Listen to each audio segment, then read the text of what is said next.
மனுஷன் கொடுத்த ஹோல்டு, உலகம் கொடுத்த ஹோல்டு. என்கிட்ட படிப்பு இருக்கு, என்கிட்ட வேலை இருக்கு, எனக்கு எங்க அப்பா அம்மா இருக்காங்க, எனக்கு நல்ல வேலையில் இருக்கிறேன், போஸ்டிங் இருக்குது, எனக்கு சொந்தக்காரங்களாம் இருக்கிறாங்க, எனக்கு ஒன்றும் கவலை இல்லை அப்படின்னு உனக்கு எப்போ வரைக்கும் தோணும் தெரியுமா?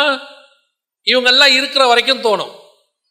ஒரு நாள் கர்த்தர் இதை எல்லாத்த விட்டு உன்னை தனியா மாத்துவார். ஏன் தெரியுமா? இதெல்லாம் தனியா மாறினாதான் தேவனை நோக்கி நீ கத்த தொடங்குவ, தேவனை நோக்கி நீ அழத் தொடங்குவ.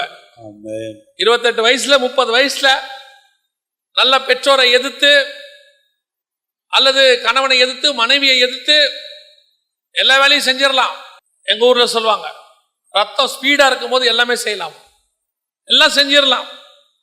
இதெல்லாம் ஒரு நாள் செலவழிஞ்சு போகும். செலவழிஞ்சு போய்